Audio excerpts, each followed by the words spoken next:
ನಮಸ್ಕಾರ ಗುರುಗಳೇ, ಎಲ್ಲರೂ ಚೆನ್ನಾಗಿದ್ದೀರಾ? ನಾನು ಚೆನ್ನಾಗಿದ್ದೀನಿ. ಇವತ್ತು ನಾನಿರೋದು ಬೆಂಗಳೂರಿನ ಅತಿ ಪ್ರಾಚೀನವಾಗಿರುವ ಶಕ್ತಿಯುತ ದೇವಸ್ಥಾನಗಳಲ್ಲಿ ಒಂದಾಗಿರುವ ಗವಿಪುರಂ ಗುಟ್ಟಹಳ್ಳಿ ಬಂಡೆ ಮಾಂಕಾಳಮ್ಮ ಅಂತಲೇ ಪ್ರಸಿದ್ಧ ಪಡೆದಿರುವ ದೇವಸ್ಥಾನದಲ್ಲಿ ಇವತ್ತು ನಾನಿದ್ದೀನಿ. ಮೊದಲನೇದಾಗಿ ಈ ದೇವಸ್ಥಾನ ಹುಟ್ಟಿದ ರೋಚಕ ಕಥೆ ನಾನು ನಿಮಗೆ ತಿಳಿಸ್ತೀನಿ. ಅದೇ ಥರ ಇಲ್ಲಿನ ಭಕ್ತರು ಅವರ ಅಚಲವಾದ ನಂಬಿಕೆ ಇದೆ ನೋಡಿ, ಅದು ನನಗೆ ನೋಡಿ ತುಂಬ ಆಶ್ಚರ್ಯ ಆಯಿತು ಗುರುಗಳೇ. ಯಾಕಂದರೆ ಎಷ್ಟೋ ಜನ ನಮ್ಮ ತಾಯಿ ಇಲ್ಲ, ತಂದೆ ಇಲ್ಲ ಅಂತ ಬಾಧೆ ಬೀಳ್ತಾ ಇರ್ತಾರೆ, ಅಥವಾ ಏನೋ ಒಂದೊಂದು ಅವ್ರಿಗೆ ಹೇಳೋಕ್ಕಾಗದೇ ಇರೋ ಕಷ್ಟನೆಲ್ಲ ಇಲ್ಲಿ ಎಷ್ಟೋ ಜನ ಬಂದು ಹೇಳ್ಕೊಂಡು ಕಣ್ಣೀರು ಹಾಕಿದ್ರೆ ಆ ತಾಯಿ ಮುಂದೆ, ಆ ತಾಯಿ ಎಷ್ಟೋ ಜನಕ್ಕೆ ಪವಾಡ ಮಾಡಿರೋ ಒಂದು ಸಾಕ್ಷಿಗಳನ್ನ ನಾನು ಕೇಳಿದಾಗ, ಆ ಪವಾಡಗಳನ್ನ ಅವ್ರ ಬಾಯಿಂದನೇ ನನಗೆ ಕೇಳಿದಾಗ ನಿಜವಾಗ್ಲೂ ನಮ್ಮ ಬೆಂಗಳೂರಲ್ಲೂ ಇಂಥ ಒಂದು ಶಕ್ತಿಯುತ ದೇವಸ್ಥಾನಗಳಿದೆ ಅಲ್ವಾ, ಇದನ್ನು ನಾವು ನೋಡದೆ ಎಲ್ಲೆಲ್ಲೋ ಹೋಗ್ತೀವಲ್ಲ ಅಂತ ಅನ್ನಿಸ್ತು ಗುರುಗಳೇ. ನನಗೆ ಈ ದೇವಸ್ಥಾನದಲ್ಲಿ ಆದ ಒಂದೊಂದು ಅನುಭವನೂ ನಿಮಗೆ ಹೇಳ್ತಾ ಹೋಗ್ತೀನಿ, ಬನ್ನಿ ಗುರುಗಳೇ. ಗುರುಗಳೇ, ನಮ್ಮ ಬೆಂಗಳೂರಿನಲ್ಲಿ ಎಷ್ಟೋ ಪ್ರಸಿದ್ಧವಾದ ಕೆರೆಗಳಿದ್ವು. ಅದರಲ್ಲಿ ಒಂದು ಕೆಂಪಾಂಬುದಿ ಕೆರೆ. ಒಂದಿನ ನಂಜಮ್ಮ ಅನ್ನುವವರು ಆ ಕೆರೆಯ ದಂಡೆಯ ಮೇಲೆ ಕುರಿ ಮೇಯಿಸ್ತಾ ಇದ್ದರು. ಅವ್ರಿಗೆ ಆಗ ಒಂದು ಧ್ವನಿ ಕೇಳುತ್ತೆ, ಹೆಣ್ಣಿನ ಧ್ವನಿ. ನೀನು ಇಲ್ಲಿ ಬಂದು ನೀನು ಪ್ರತಿದಿನ ನನ್ನನ್ನು ಪೂಜಿಸು, ನನಗೆ ಅರಿಶಿನ ಕುಂಕುಮ ಇಟ್ಟು ನನ್ನನ್ನು ಪೂಜಿಸ್ತಾ ಹೋಗು ಅಂತ ಧ್ವನಿ ಕೇಳುತ್ತೆ ಗುರುಗಳೇ. ಅದನ್ನು ನಂಜಮ್ಮನವರು ಆ ಗ್ರಾಮಸ್ಥರಿಗೆ, ಅಲ್ಲಿರೋ ಗ್ರಾಮಸ್ಥರ ಹತ್ರ ಹೋಗಿ ಹೇಳಿದಾಗ ಅವರೆಲ್ಲ ಬಂದು ನೋಡಿದಾಗ ಅಲ್ಲಿ ಒಂದು ಅಚ್ಚರಿ ಕಂಡಿತ್ತು. ಏನಂದರೆ 3 ಅಡಿ ಎತ್ತರದ, ಅಂದರೆ ಆ ಬಂಡೆಯಲ್ಲಿ 3 ಅಡಿ ಎತ್ತರದ ಅಮ್ಮನವರ ಮಹಾಕಾಳಿ ರೂಪ ಕಾಣಿಸುತ್ತೆ ಗುರುಗಳೇ ಅವರಿಗೆಲ್ಲ. ಆವಾಗ ಆ ಕ್ಷಣವೇ ಅವ್ರಿಗೆ ಅರ್ಥ ಆಗುತ್ತೆ, ಈಕೆ ನಮ್ಮನ್ನೆಲ್ಲ ರಕ್ಷಿಸೋಕ್ಕೆ ಬಂದಿರೋ ಶಕ್ತಿಯುತ ದೇವತೆ ಅಂತ ಅರ್ಥ ಆಗುತ್ತೆ. ನಮ್ಮ ಗ್ರಾಮನ ರಕ್ಷಿಸೋಕ್ಕೆ ಬಂದಿರೋ ದೇವತೆ ಮಹಾಕಾಳಿ. ಅದರಲ್ಲೂ ಬಂಡೆ ಮಹಾಕಾಳಿ ಅಂತಲೇ ಏನಕ್ಕೆ ಕರೆದ್ರು ಅಂದರೆ, ಆಕೆ ನಮಗೆ ದರ್ಶನ ಕೊಟ್ಟಿದ್ದು ಬಂಡೆಯಲ್ಲಿ ಆಗಿರೋದ್ರಿಂದ ಆ ತಾಯಿನ ಬಂಡೆ ಮಹಾಕಾಳಿ ಅಂತ ಕರೀಲಿಕ್ಕೆ ಸ್ಟಾರ್ಟ್ ಮಾಡೋದು ಗುರುಗಳೇ. ಹಾಗಾಗಿ ಈ ದೇವಸ್ಥಾನಕ್ಕೆ ಹೆಸರು ಬಂಡೆ ಮಹಾಕಾಳಿ ದೇವಸ್ಥಾನ ಅಂತ ಗುರುಗಳೇ. ಮತ್ತು ಗುರುಗಳೇ, ಕೆಂಪೇಗೌಡರು ಬೆಂಗಳೂರು ನಿರ್ಮಾಣ ಮಾಡೋಕ್ಕೆ ಮುಂಚೆನೇ ಈ ತಾಯಿ ಇಲ್ಲಿ ನೆಲೆಸಿದ್ಲು. ಅಂದರೆ ಎಷ್ಟನೇ ಇಸ್ವಿ ಅಂತೀರಾ? 1509 ಈ ತಾಯಿ ನಮ್ಮ ಬೆಂಗಳೂರು ಪೇಟೆಯಲ್ಲಿ ನೆಲೆಸ್ಬಿಟ್ರು ಗುರುಗಳೇ. ಆನಂತರ ಕೆಂಪೇಗೌಡರು ಈ ದೇವಸ್ಥಾನವನ್ನು ಕಟ್ಟಲಿಕ್ಕೆ ಸ್ಟಾರ್ಟ್ ಮಾಡಿದರು ಗುರುಗಳೇ. ಅದೇ ಥರ ಇಲ್ಲಿವಾಗ ನಿಂಬೆಹಣ್ಣು ದೀಪ ಅಂಟಿಸ್ತಾ ಇದ್ದಾರೆ, ಅದೆಲ್ಲ ಏನು ಅಂತ ತಿಳ್ಕೊಳ್ಳೋಣ ಬನ್ನಿ. ಮತ್ತು ಇಲ್ಲಿ ನೋಡಿ, ಇಲ್ಲಿ ನೀವು ಈ ನಿಂಬೆಹಣ್ಣು ದೀಪ ಅಂಟಿಸಿದ ಮೇಲೆ ಆ ತಾಯಿ ಎದುರುಗಡೆ ಇಲ್ಲಿ ನೀವು ಇಡಬೇಕು. ಇದ್ರ ಜೊತೆಗೆ ನೀವು ಇಲ್ಲಿಂದ ಒಂದು ನೋಡ್ಬೋದು ಗುರುಗಳೇ. ನೋಡಿ, ಇಲ್ಲಿ ಬೀಗ ಹಾಕ್ತಾ ಇದ್ದಾರೆ, ಏನಕ್ಕೆ ಅಂತ ನಾವು ಅವ್ರ ಹತ್ರನೇ ತಿಳ್ಕೊಳ್ಳೋಣ ಬನ್ನಿ ಗುರು. ನಾವು ಏನೋ ನೆನೆಸ್ಕೊಂಡಿದ್ರೆ ಅದು ಆಗೋಕ್ಕೋಸ್ಕರ ಹಾಕ್ತಾರೆ. ಇದನ್ನು ಹಾಕ್ಬಿಟ್ಟು, ಇದು ಪ್ರೊಸೀಜರ್ ಏನು ಹೇಳಿ, ಅದನ್ನು ಹಾಕ್ಬಿಟ್ಟು ಬೀಗ ಅಲ್ಲಿ ಬೀಗ ಹಾಕಿದ್ರೆ ನಾವು ಏನು ಹೇಳ್ತೀವಿ ಅದು ನೆರವೇರ್ತಾ ಗುರುಗಳೇ.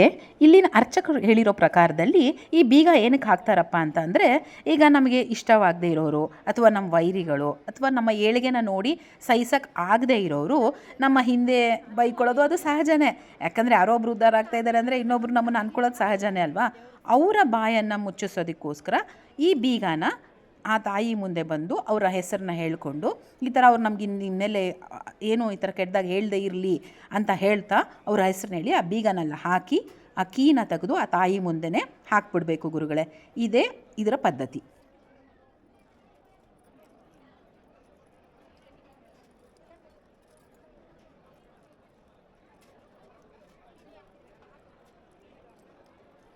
ಹೇಳಿ, ನಿಮ್ಮ ಹೆಸರು? ಎಲ್ಲಿಂದ ಬರ್ತಾ ಇರೋದು ನೀವು? ಚಂದ್ರಲೇಟ ಅರ್ಧತಿ ನಗರ. ಎಷ್ಟು ವರ್ಷದಿಂದ ಇಲ್ಲಿಗೆ ಬರ್ತಾ ಇದ್ದೀರಾ ನೀವು? ಸುಮಾರು 1-2 ವರ್ಷದಿಂದ ಬರ್ತಾ ಇದ್ದೀವಿ. ಹೇಗಿದೆ ಇಲ್ಲಿ ಬಂದಾಗಿಂದ? ಪರವಾಗಿಲ್ಲ, ನಮಗೆ ನೀವು ಅಂದ್ಕೊಂಡಿರೋದೆಲ್ಲ ಆಗಿದೆ? ಪ್ರತಿ ಅಮಾವಾಸ್ಯೆ ಹುಣ್ಣಿಮೆಗೆ ಬರ್ತೀರಾ? ಹುಣ್ಣಿಮೆಗೆ 2 ದಿವಸ, ತಿಂಗಳಿಗೆ 2 ಸರಿ ಬಂದು ಚಂದ್ರ ಲೇಔಟಿಂದ ಬರ್ತೀರಾ? ಬಂದ್ಬಿಟ್ಟು ಇಲ್ಲಿ ತರ ಹಿಂಗೆ ಯಾವಾಗ ಏನು ಬೇಡ್ಕೊಂಡಿದ್ರೆ ಅದು ಆಗುತ್ತಮ್ಮ, ನಮ್ಗೆ ಆಗಿದೆ. ಸೊ ಒಂದೊಂದು ಕಾರ್ಯ ಆದ್ಮೇಲೂ ಇನ್ನೊಂದು ಕಾರ್ಯ ಮಾಡುವಾಗ ಮತ್ತೆ ಬಂದು ಹೊಸ ಬೀಗ. ಓಕೆ, ಥ್ಯಾಂಕ್ಸ್ ಅಮ್ಮ, ಥ್ಯಾಂಕ್ ಯು ಸೋ ಮಚ್. ಗುರುಗಳೇ, ಈ ದೇವಸ್ಥಾನ ಎಷ್ಟು ಪ್ರಸಿದ್ಧವೋ ಈ ದೇವಸ್ಥಾನದಲ್ಲಿ ನಡೆಯೋ ಒಂದು ಕಾರ್ಯನೂ ಅಷ್ಟೇ ಪ್ರಸಿದ್ಧ. ಅಮಾವಾಸ್ಯೆ, ಹುಣ್ಣಿಮೆ, ಶುಕ್ರವಾರ, ಮಂಗಳವಾರ, ಭಾನುವಾರಗಳಲ್ಲಿ ಇಲ್ಲಿ ತಡೆ ಹೊಡಿತಾರೆ ಗುರುಗಳೇ. ತಡೆ ಅಂದರೆ ಏನು ಅಂತ ನಾನು ಹೇಳ್ತೀನಿ. ತಡೆ ಅಂದರೆ ನಮಗೆ ದೃಷ್ಟಿದೋಷ, ಮಾಟ ಮಂತ್ರ, ಅಥವಾ ಯಾವುದೇ ಥರ ನಮ್ಮ ಹೆಲ್ತ್ ನೆಗೆಟಿವ್ ಇಶ್ಯೂಸ್ ಏನೇ ಇದ್ರೂ ಇಲ್ಲಿ ತಡೆ ಹೊಡೆದು ಅದನ್ನು ನಿವಾರಣೆ ಮಾಡ್ತಾರೆ ಗುರುಗಳೇ. ಅಮಾವಾಸ್ಯೆ ಹುಣ್ಣಿಮೆಗಳಲ್ಲಿ ನೋಡಬೇಕು ಗುರುಗಳೇ, ಜನಸಾಗರನೇ ಇರುತ್ತೆ. ಏನಕ್ಕಪ್ಪ ಇಲ್ಲಿಗೆ ಬರಬೇಕಂತ ನೀವು ಅಂದ್ಕೊಬೋದು. ಗುರುಗಳೇ, ನೀವು ಇಲ್ಲಿ ಬಂದು ಒಂದು ಸಲ ನೋಡಿ ಎಷ್ಟು ಜನ ತಡೆ ಓಡಿಸ್ತಾರೆ ಅಂದರೆ ಬೆಳಗ್ಗೆ 5 ಗಂಟೆಯಿಂದ ಸಂಜೆ 5 ಗಂಟೆವರೆಗೂ ಅಲ್ಲಿ ಬಿದ್ದಿರೋ ಮೊಟ್ಟೆ ಚಿಪ್ಪುಗಳು, ತೆಂಗಿನಕಾಯಿ ಅಥವಾ ಅದರದ್ದು ನಿಂಬೆಹಣ್ಣು ಅದೆಲ್ಲ ನೋಡಿದ್ರೆ ನಿಮ್ಗೆ ಅರ್ಥ ಆಗುತ್ತೆ ಎಷ್ಟು ಜನ ಇಲ್ಲಿ ತಡೆ ಓಡಿಸ್ತಾರೆ ಅಂತ. ಬನ್ನಿ, ಇಲ್ಲಿ ತಡೆ ಓಡಿಸೋಕ್ಕೆ ಬಂದಿರೋ ಒಬ್ಬ ಭಕ್ತಾದಿಗಳ ಹತ್ರ ನಾವು ಮಾತಾಡೋಣ. ನಮಸ್ಕಾರ. ಎಲ್ಲಿಂದ ಬರ್ತಾ ಇರೋದು? ನಾವಿಲ್ಲ ಆರ್ಪಿಸಲೇ ಎಷ್ಟು ವರ್ಷದಿಂದ ಬರ್ತಾ ಇದ್ದೀರಾ? ನಾನು ತುಂಬ ವರ್ಷದಿಂದ ಬರ್ತಾ ಇದ್ದೀರಾ. ಇಲ್ಲಿ ಬಂದು ಪ್ರತಿ ಅಮಾವಾಸ್ಯೆ ಹುಣ್ಣಿಮೆಗೆ ತಡೆ ಓಡಿಸ್ತೀರಾ? ಹೇಗಿದೆ ನಿಮಗೆ ಆ ಥರ ಮಾಡಿಸಿದ? ಎಲ್ಲರಿಗೂ ಚೆನ್ನಾಗಿ ಮಾಡುತ್ತೆ. ಹೌದಲ್ವಾ? ಯಾಕಂದರೆ ನಮ್ಮ ಬೆಂಗಳೂರು ಜನ ಈ ಥರ ಅಮಾವಾಸ್ಯೆ ಹುಣ್ಣಿಮೆ ಬಂದರೆ ಎಲ್ಲೆಲ್ಲೋ ಹೋಗ್ತಾರೆ ಬೇರೆ ಬೇರೆ ಕಡೆಗೆಲ್ಲ. ಸೊ ನಮ್ಮ ಬೆಂಗಳೂರಲ್ಲೇ ಇಂಥ ಒಂದು ಒಳ್ಳೆ ಪವರ್ಫುಲ್ ದೇವಸ್ಥಾನ ಇದೆ ಅನ್ನೋದನ್ನ ತೋರಿಸೋದೇ ನನ್ನ ಒಂದು ಉದ್ದೇಶ ಆಗಿದೆ. ಸೊ ಇದ್ರ ಬಗ್ಗೆ ನೀವೇನು ಹೇಳ್ತೀರಾ? ಅಲ್ಲ, ನಿಮ್ಮ ಅನಿಸಿಕೆ ಖಂಡಿತಾನೆ. ನಮ್ಮ ಅನಿಸಿಕೆನೂ ಅದೇ. ಎಲ್ಲೋ ದೂರ ಹೋಗೋ ಇದಕ್ಕೆ ನಮ್ಮ ದೇವ್ರು ನಮ್ಮೂರಲ್ಲೇ ಇದ್ದಾರೆ, ನಾವು ಮುಗಿಬೋದಲ್ವಾ? ನಂಬಿಕೆ ಇಟ್ಟು ಮುಗಿಬೇಕು. ಇಷ್ಟು ಸಲ ಅಂತ ಮುಕ್ಕೊಂಡು ಅವರು ತಡೆ ಓಡಿಸ್ಬೋದಲ್ವಾ? ಹೌದು. Thank you so much. Thank you, welcome. ಗುರುಗಳೇ, ಈ ದೇವಸ್ಥಾನದಲ್ಲಿ ಬಂಡೆ ಮಾರಮ್ಮರ ಜೊತೆಯಲ್ಲಿ ಕಾಟೇರಮ್ಮ ದೇವಿಯ ಉದ್ಭವಲಿಂಗ ಸಹ ಇದೆ. ಜೊತೆಗೆ ಮುನೇಶ್ವರ ಸ್ವಾಮಿ ದೇವಸ್ಥಾನ, ಮಹಾಕಾಳಿ ಸಹೋದರಿಯಾದ ಮಹಾಕಾಳಿ ದೇವಸ್ಥಾನ ಸಹ ಇದೆ. ಅದೇ ಥರ ಸಂಕಷ್ಟಹರ ದೇವಸ್ಥಾನ, ನಾಡಮಾರಮ್ಮ ದೇವಸ್ಥಾನ, ಜೊತೆಗೆ ಬಂಕದಕಟ್ಟೆ ಮಾರಿಯಮ್ಮ ದೇವಸ್ಥಾನ ಸಹ ಇದೆ. ಅಂದರೆ ಬಂಕದಕಟ್ಟೆ ಮಾರಿಯಮ್ಮ ದೇವಸ್ಥಾನ ಅಂದರೆ ಏನು ಅಂತ ಅಂದ್ಕೊಳ್ತಾ ಇದ್ದೀರಾ? ನಾವು ತಡೆ ಹೊಡೆದು ಪೂಜೆ ಮಾಡಿಸೋದು ಅಲ್ಲೇ ಗುರುಗಳೇ. ನೋಡಿ, ಈಗ ನೀವು ಈಗೇನು ನೋಡ್ತಿದ್ದೀರಾ, ಇದು ಬಂದು ಬಂಡೆ, ಅಂದರೆ ಮುಂದೆ ಇರೋದೇ ತಾಯಿಯ ವಿಗ್ರಹ, ಹಿಂದೆ ನಮಗೆ ಕಾಣೋದು ಬಂಡೆ ಗುರುಗಳೇ. ಬನ್ನಿ ಗುರುಗಳೇ, ಈಗ ನಿಮಗೆ ತಡೆ ಹೊಡೆಯೋ ಜಾಗಕ್ಕೆ ಕರ್ಕೊಂಡು ಹೋಗ್ತೀನಿ.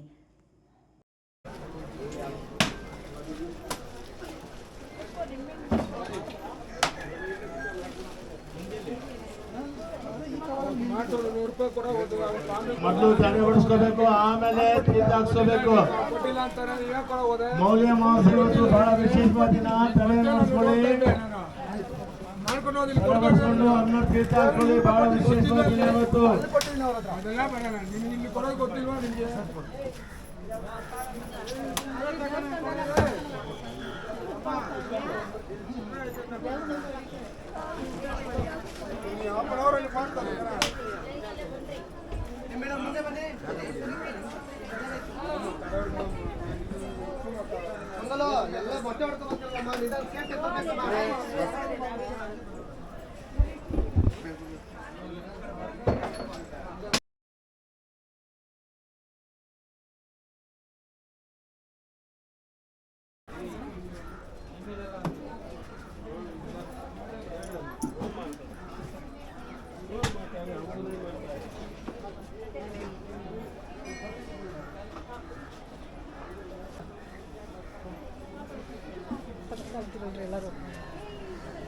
ಗುರುಗಳೇ, ಈಗ ನೀವು ನೋಡ್ತಾ ಇರೋದು ಕುಂಬಳಕಾಯಿಯ ತಡೆ. ಅಂದರೆ ವ್ಯವಹಾರದಲ್ಲಿ ಏನಾದರೂ ಅಡೆತಡೆ ಆಗಿದ್ದರೆ ಅಥವಾ ವ್ಯವಹಾರ ಸರಿಗೆ ಆಗ್ತಾ ಇಲ್ಲ ಅಂದರೆ ಅದಕ್ಕೋಸ್ಕರನೇ ಈ ಒಂದು ತಡೆನ ಹೊಡಿತಾರೆ ಗುರುಗಳೇ. ಅದೇ ಥರ ಇಲ್ಲಿ ಕೆಳಗಡೆ ಅಂಗಡಿಯಲ್ಲಿ ತಡೆ ಹೊಡೆಯೋ ವಸ್ತುಗಳು ಸಿಗುತ್ತೆ, ಅದನ್ನು ತಂದು ನೀವು ಇವ್ರಿಗೆ ಕೊಟ್ಟರೆ ಅವ್ರು ನಿಮಗೆ ತಡೆ ಹೊಡ್ಕೊಡ್ತಾರೆ ಗುರುಗಳೇ. ಯಾವರು? ಸುಧಾಮ್ ನಗರ. ಹಿಂದಿ? ಇಲ್ಲ ಕನ್ನಡ. ಎಷ್ಟು ವರ್ಷದಿಂದ ಈ ಥರ ಬರ್ತಾ ಇರ್ತೀರಾ? 3 ತಿಂಗಳು ಬರ್ತಾ ಇದ್ದೀವಿ. ಕಂಟಿನ್ಯೂಸ್ ಓಡಿಸ್ತಾ ಇದ್ದೀರಾ? ತಡೆ ಓಡಿಸ್ತಾ ಇದ್ದೀರಾ? ಹೆಂಗಿದೆ ನಿಮ್ಗೆ? ಪರವಾಗಿಲ್ವಾ? ನಿಮ್ಮ ಮಗುಗೂ ಇವಾಗ ಮಗುಗೂ ತಡೆ ಓಡಿಸ್ತಾರ? ಇಲ್ಲ ಅಲ್ಲ, ದೊಡ್ಡವ್ರಿಗೆ ಮಾತ್ರ? ಚಿಕ್ಕವ್ರಿಗೂ ಹಾಕ್ತಾರಾ? ನಿಮ್ಮ ಹೆಸರು? ಭಾಗ್ಯಲಕ್ಷ್ಮಿ. ಗುರುಗಳೇ, ತಡೆ ಹೊಡೆದ ಮೇಲೆ ಹಾಗೆ ದೇವಿ ದರ್ಶನ ಮಾಡೋಂಗಿಲ್ಲ. ಬಂದು ಕೈಕಾಲು ತೊಳ್ಕೊಂಡು ತಲೆ ಮೇಲೆ ನೀರು ಹಾಕ್ಕೊಂಡು ತದನಂತರ ದೇವಿಯ ದರ್ಶನವನ್ನು ಮಾಡಬೇಕು. ಯಶವಂತಪುರದಿಂದ. ತಮ್ಮ ಹೆಸರು ಹೇಳಿ? ಮಂಜುಳಾ ಅವರು. ಎಷ್ಟು ವರ್ಷದಿಂದ ಇಲ್ಲಿ ಬರ್ತಾ ಇದ್ದೀರಾ? ಒಂದು 7-8 ವರ್ಷದಿಂದ ಬರ್ತಾ. ಮತ್ತೆ ಹಂಗಿದ್ರೆ ಹೇಳಿ ದೇವಸ್ಥಾನ ಬಗ್ಗೆ ಹೇಳಿ, ಅಮ್ಮನ ಬಗ್ಗೆ ಹೇಳಿ. ಅವ್ರವ್ರ ಬಗ್ಗೆ ಎಲ್ಲ ಮಾತಾಡ್ತಾರೆ, ದೇವ್ರ ಬಗ್ಗೆ ಮಾತಾಡಲಿಲ್ಲ ಅಂದರೆ ಹೇಳಿ. ನಿಮ್ಗೆ ಆಗಿರೋ ಎಕ್ಸ್ಪೀರಿಯನ್ಸು, ಈ ದೇವ ಮಹಿಮೆ ಏನಾದರೂ ನಿಮ್ಗೆ ಅನಿಸಿರುತ್ತಲ್ಲ? ಮದುವೆ ಮಾಡಬೇಕು ಅಂದ್ಕೊಂಡಿದ್ವಿ, ಆಗೈತೆ. ಅಮ್ಮನ ನಂಬಿರೋರು ಯಾರೂ ಕೆಡಲ್ಲ. ದೇವರು ಅಲ್ವಾ, ಜನ ಕೆಟ್ಟರೆ ಹೋಗ್ಬಿಡ್ತಾರೆ. ದೇವ್ರು ನಂಬಿದ್ದೀರಿ ನಾವು ಅಷ್ಟೇ. ಮತ್ತು ಇಲ್ಲಿ ತಡೆ ಓಡಿಸೋದಿದೆಯಲ್ಲ, ಅದ್ರ ಬಗ್ಗೆ ಸ್ವಲ್ಪ ಹೇಳಿ. ಏನೋ ತಡೆ ಹೊಡ್ಸ್ಕೊಂಡು ನಮ್ಗೆ ಚೆನ್ನಾಗದೆ, ನಾವು ಅದಕ್ಕೆ ತಡೆ ಹೊಡ್ಸ್ಕೊಬೇಕಂತ. ಇದು ಇಷ್ಟು ವರ್ಷ ಅಂದರೆ ಇಷ್ಟು ವಾರ ಆ ಥರ ಏನಾರ ಇರುತ್ತಾ? ಇಲ್ಲ ಒಂದ್ಸಲಿ ಹೊಡ್ಸಿದ್ರು ಸಾಕಾಗುತ್ತಾ? 3 ಸತಿ ಹೊಡಿಸ್ಬೇಕು. 3 ಸತಿ ಪ್ರತಿ ಅಮಾವಾಸ್ಯೆ ಅಲ್ವಾ? ಸತಿ ಹೊಡಿಸಿದ್ರೆ ಒಂದು ಸ್ವಲ್ಪ ಸರಿಯಾಗಿದೆ. Thank you madam. ನಿಮ್ಮ ಹೆಸರು? ಉಮಾ. ಎಲ್ಲಿಂದ ಬರ್ತಾ ಇರೋದು? ಬಾಪೂಜಿನಿಂದ. ಬಾಪೂಜಿನಗರ. ಎಷ್ಟು ವರ್ಷದಿಂದ ಬರ್ತಾ ಇದ್ದೀರಾ? ನಾವು ಒಂದು 25 ವರ್ಷದಿಂದ ಬರ್ತಾ ಇದ್ದೀವಿ. 25 ವರ್ಷದಿಂದ ಬರ್ತಾ ಇದ್ದೀರಾ. ಹೆಂಗಿದೆ ಇಲ್ಲಿ ಬಂದಾಗಿಂದ ನಿಮಗೆ? ಪರವಾಗಿಲ್ಲ. ಅಷ್ಟಕ್ಕೆ ಏನಾದರೂ ಬೇಡ್ಕೊಂಡು ಬಂದರೆ ಅದಕ್ಕೆ ನೆರವೇರುತ್ತೆ. ಏನಾದರೂ ಹರಕೆ ಮಾಡ್ಕೊಳ್ಳೋದು. ಹರಕೆಗಳಿಂದ ಏನೇನೋ ಸುಮಾರು ಇದಾವಲ್ಲ ಹರಕೆಗಳು. ನಾವೇನು ಅರ್ಕೆ ಮಾಡ್ಕೊಳ್ಳಲ್ಲ, ಬರ್ತೀವಿ ಅಮ್ಮನಿಗೆ ಮಾಡ್ಲಿಕ್ಕೆ ತುಂಬ್ತೀವಿ ಅಂತೀವಿ, ದೀಪ ಹಚ್ತೀವಿ, ಅರ್ಕೆ ಮಾಡ್ಕೊಂಡು ಹೋಗ್ತೀವಿ. ಎಲ್ಲೆಲ್ಲೋ ಹೋಗ್ತೀವಿ ದೇವಸ್ಥಾನಕ್ಕೆ ಅರ್ಕೆ ಮಾಡ್ಕೊಳ್ಳೋಕ್ಕೆ, ಕಾಸುಗಳು ಖರ್ಚು ಮಾಡ್ಕೊಂಡು ಹೋಗ್ತಾ ಇರ್ತೀವಿ.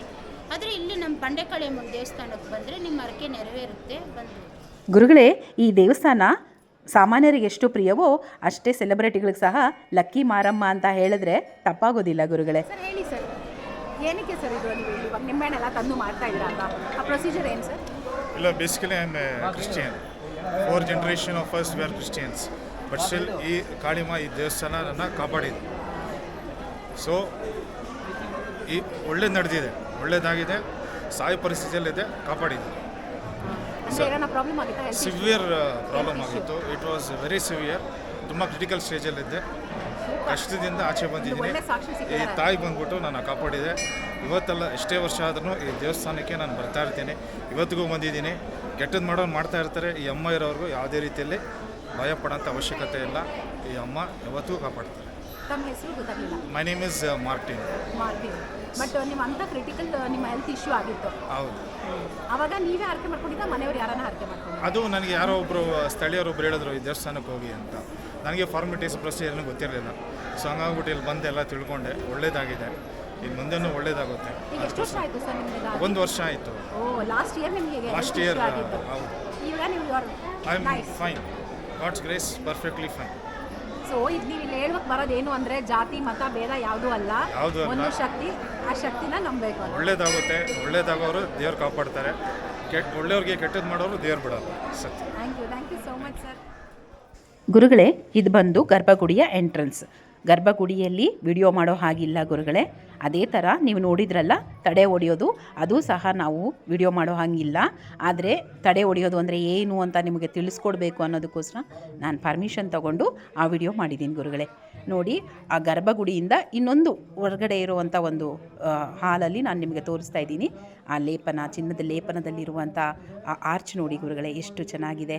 ಗುರುಗಳೇ, ಇವ್ರು ಬಂದು GR ಶಿವಪ್ರಕಾಶ್ ಅಂತ ಮುಖ್ಯಸ್ಥರು, ಅದೇ ಥರ ದೇವಸ್ಥಾನದ ಅಧ್ಯಕ್ಷರು. ಅದೇ ಥರ ಈಗ ನೀವು ನೋಡ್ತಾ ಇರೋದು ದೇವಿಗೆ ಉಡಿಸಿರುವಂಥ ಸೀರೆಗಳು ಗುರುಗಳೇ. ಇದನ್ನು ಮಾರಾಟಕ್ಕೆ ಇಟ್ಟಿದ್ದಾರೆ, ಬೇಕಾದವರು ಇಲ್ಲಿ ತೊಗೋಬೋದು. ಅದೇ ಥರ ಈಗ ಇಲ್ಲಿ ನೀವೇನು ನೋಡ್ತಾ ಇದ್ದೀರಾ, ಇಲ್ಲಿ ಬಂದು ಸುಬ್ರಹ್ಮಣ್ಯ ಸ್ವಾಮಿ ದೇವಸ್ಥಾನವೂ ಇದೆ ಗುರುಗಳೇ. ಏನಕ್ಕೆ ಅಂದರೆ ಮದುವೆ ವಿಳಂಬ ಆಗ್ತಾಯಿದ್ರೆ ಅಥವಾ ಮಕ್ಕಳಾಗಿಲ್ಲ ಅಂದರೆ ಅವರು ಷಷ್ಠಿ ದಿನ ಅಥವಾ ಮಂಗಳವಾರಗಳಲ್ಲಿ ಬಂದು ಸುಬ್ರಹ್ಮಣ್ಯ ಸ್ವಾಮಿ ಸೇವೆಯನ್ನು ಮಾಡಿಕೊಂಡ್ರೆ ಅವರ ಕಾರ್ಯ ಬೇಗ ನೆರವೇರುತ್ತೆ ಗುರುಗಳೇ. ಅದೇ ಥರ ಗುರುಗಳೇ, ಬಂಡಿ ಮಾಂಕಾಳಮ್ಮ ಅಂದರೆ ಅಯ್ಯೋ ಎಷ್ಟೋ ರೌದ್ರವಾಗಿರ್ತಾರೆ ಅಂತ ಅಂದ್ಕೊಳ್ತೀವಲ್ಲ, ಇಲ್ಲ ಗುರುಗಳೇ. ಈ ತಾಯಿ ಎಷ್ಟು ಶಾಂತ ರೀತಿಯಲ್ಲಿ ಬಂದ ಭಕ್ತರನ್ನೆಲ್ಲ ಹರಿಸ್ತಾ ಅವ್ರ ಕೋರಿಕೆಗಳನ್ನ ತೀರಿಸ್ತಾ ಇದ್ದಾರೆ ಗುರುಗಳೇ. ಅದೇ ಥರ ನಾನು ಯೂಟ್ಯೂಬ್ ಸ್ಟಾರ್ಟ್ ಮಾಡೋಕ್ಕೆ ಮುಂಚೆ ನನಗೆ 2 ಹೆಸರು ಇತ್ತು ಗುರುಗಳೇ. ಅದರಲ್ಲಿ ಯಾವ ಹೆಸರು ನಾನು ಸೆಲೆಕ್ಟ್ ಮಾಡ್ಕೋಬೇಕು ಅನ್ನೋದು ನನ್ನ ಕನ್ಫ್ಯೂಷನ್ ಇತ್ತು. ಸೊ ಆಗ ನಾನು ಇಲ್ಲಿ ಬಂದು ಒಂದು ಚೀಟಿಲಿ 2 ಹೆಸರನ್ನು ಬರೆದು ಆ 2 ಚೀಟಿನೂ ದೇವ್ರ ಮುಂದೆ ಹಾಕಿ ನನಗೆ ಆ ದೇವಿಗೆ ನಾನು ಪ್ರಾರ್ಥನೆ ಮಾಡಿಕೊಂಡೆ. ತಾಯಿ, ನಾನು ನನ್ನ ಯೂಟ್ಯೂಬ್ಗೆ ಯಾವ ಹೆಸರು ಇಡಬೇಕು ಅಂತ ಕೇಳ್ಕೊಂಡಾಗ ಆ ತಾಯಿ ತೋರಿಸಿದ್ದು ಹೆಸರೇ ಇವಾಗ ನೀವು ನೋಡ್ತಾ ಇರೋ ಕರುನಾಡ ಸ್ವಾತಿಶ್ರೀ ಗುರುಗಳೇ.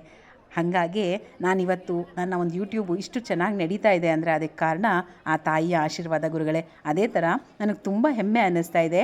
ಇವತ್ತು ನಮ್ಮ ಬೆಂಗಳೂರು ಪೇಟೆಯಲ್ಲಿ ಇಂಥ ಶಕ್ತಿಯುತ ತಾಯಿ ಇರೋದು, ಅದನ್ನೆಲ್ಲ ನಾನು ವಿಡಿಯೋ ಮಾಡಿ ನಿಮ್ಮ ಮುಂದೆ ನಾನು ತೋರಿಸ್ತಾ ಇರೋದಕ್ಕೆ ನಾನು ತುಂಬ ನನ್ನ ಹುಟ್ಟಿದ್ದಕ್ಕೂ ಒಂದು ಸಾರ್ಥಕತೆ ಅನ್ನಿಸ್ತಿದೆ ಗುರುಗಳೇ. ಇಲ್ಲಿ ಪ್ರತಿದಿನ ಪ್ರಸಾದ ವಿತರಣೆ ಆಗುತ್ತೆ ಗುರುಗಳೇ. ಹಾಗಂತ ಹೇಳ್ತಾ ಇದಾಗಿತ್ತು ಇವತ್ತಿನ ವಿಡಿಯೋ. ಆದಷ್ಟು ಬೇಗ ಬೆಂಗಳೂರಿನಲ್ಲಿರುವ ಇನ್ನೊಂದು ಪ್ರಸಿದ್ಧ ಮತ್ತು ಶಕ್ತಿಯುತ ದೇವಸ್ಥಾನದ ವಿಡಿಯೋದೊಂದಿಗೆ ನಿಮ್ಮ ಮುಂದೆ ಬರ್ತೀನಿ. ಅದಕ್ಕೆ ನೀವೇನು ಮಾಡಬೇಕು, ನನ್ನ ಚಾನಲ್ನ ಸಬ್ಸ್ಕ್ರೈಬ್ ಮಾಡಬೇಕು, ಶೇರ್ ಮಾಡಬೇಕು, ಲೈಕ್ ಮಾಡಬೇಕು, ಬೆಲ್ ಬಟನ್ ಒತ್ತೋದು ಮರಿಬೇಡಿ ಗುರುಗಳೇ ಅಂತ ಹೇಳ್ತಾ ಹೋಗಿ ಬರಲಾ.